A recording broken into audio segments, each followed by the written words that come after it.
accumulated in.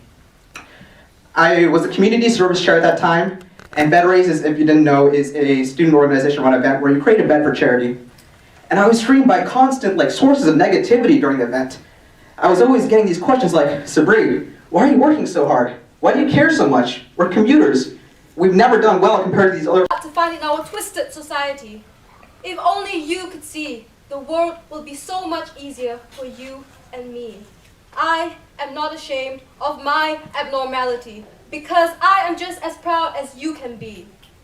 Just because we are still human and I am... Okay. There's a moment when the unexpected thought abruptly occurs and you go, huh? Or oh, or what? This has happened to a lot of people.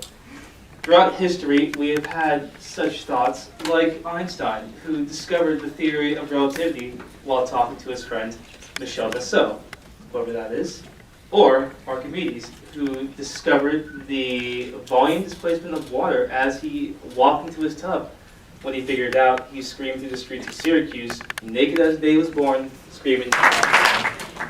The first real job I ever remember having was summer going into 11th grade. I was working in a camp kitchen.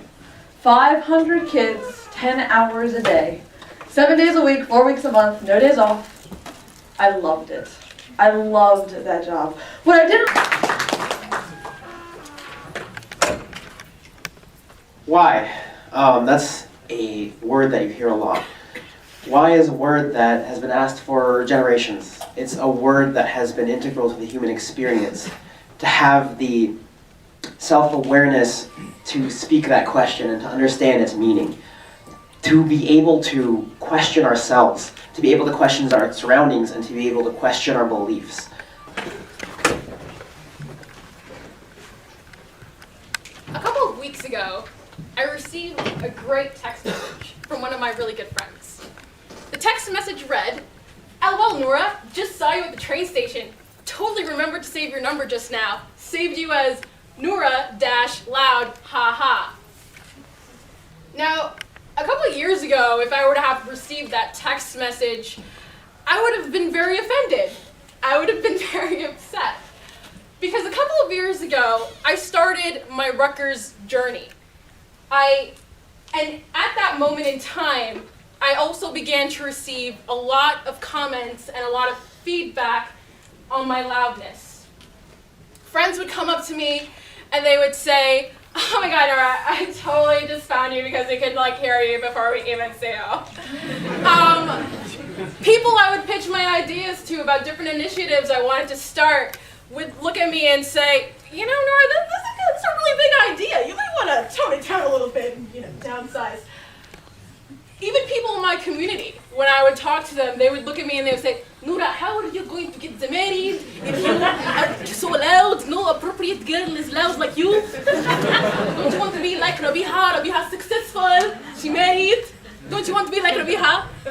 And freshman me kind of thought, I kind of do want to be like Rabiha. Rabiha seems to have it going. She has everything in place, right? So then freshman me realized that there was this mold, this recipe for achieving success.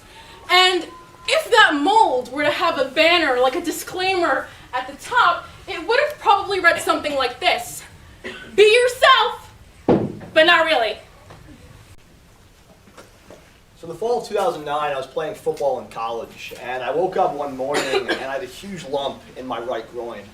I was 19 at the time, and I didn't think much of it. I thought maybe I lifted too hard in the gym and got a sports hernia. Maybe I got hit in practice there the day before. I didn't know and I didn't think much of it, but the next morning I woke up and I had a huge lump in my other groin, and I knew something was wrong.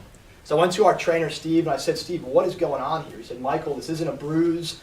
This isn't a hernia. This is serious. We have to get you to a doctor right away." So that afternoon, I missed practice. I went to the doctor, and the doctor said, "Michael, this is very serious. This could potentially be lymphoma. We have to get you in for a biopsy."